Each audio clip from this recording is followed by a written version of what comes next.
जो सनातन धर्म की यह समृद्ध परंपरा है, यह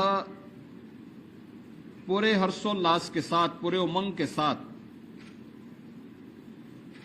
पूरे देश के अंदर इस परंपरा के साथ लोग जुड़ रहे हैं। शक्ति आराधना की प्रतीक आधी आबादी के प्रति सम्मान का भाव रख रहे हैं। भारतीय समाज वैसे भी प्राचीन काल से ही इस बात को मानता रहा है कि जहां नारी की पूजा होती है, उसका सम्मान होता है, वह समाज स्वयं ही समर्थ और शक्तिमान होता है। स्वाभाविक रूप से यही मान्यता जो हमारे सनातन धर्म की मान्यता रही है कि यत्र नारेस्तु पूज्यन्ते रमन्ते तत्र देवता, यानी जहां नारी की पूजा होती है वहां पर स्वयं दैवीय शक्तियां विराजमान होकर के उन मनोकामनाओं की पूर्ति करने में सहभागी बनते हैं, सहयोगी बनते हैं। और ये हम सब के लिए यह एक गौरव का क्षण है जब हम शारदीय नवरात्रि की नवमी तिथि में 8 दिनों के अनुष्ठान के उपरांत आज कुंवारी कन्याओं के पूजन के कार्यक्रम के साथ यहां गोरक्षपीठ के साथ में जुड़ रहे हैं। यहां की एक आदि परंपरा है। सैकड़ों की संख्या में बच्चे आए हैं। उनका यहां पर अभी पूजन का कार्यक्रम संपन्न हुआ है। अब इसके बाद उनका भंडारा का कार्यक्रम यहां पर आयोजित हो रहा है। शारदीय नवरात्रि की 9 तिथियों में शक्ति की अधिष्ठात्री देवी की पूजन के उपरांत कल विजयादशमी का पावन पर्व भी है। विजयादशमी प्रभु श्री राम का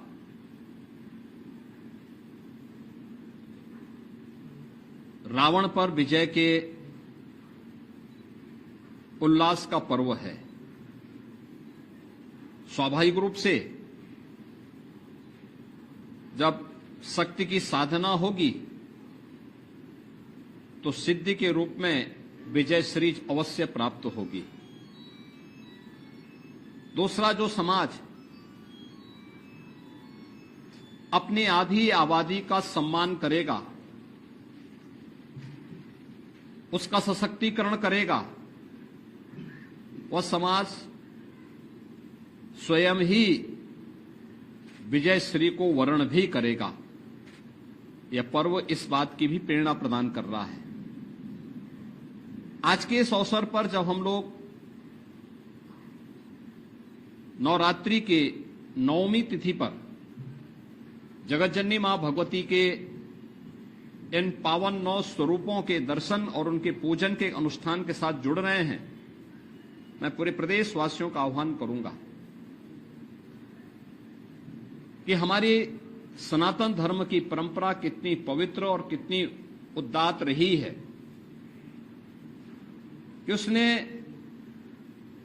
हर महत्वपूर्ण पर्व और त्योहार को समाज को आगे बढ़ने, एक नई प्रेरणा प्रदान करने का माध्यम बनाया है। शारदीय नवरात्रि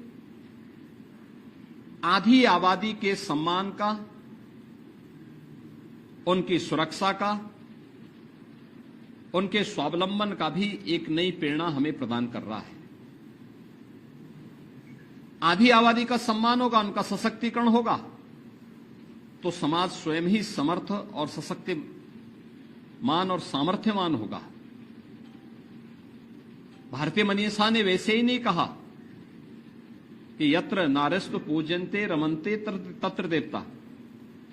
ये दैवीय शक्तियां वहीं बसेंगी जहां उस प्रकार के अनुकूल वातावरण हो, और इस वातावरण के लिए उस प्रकार का माहौल बनाना हम सबकी जिम्मेदारी बनती है।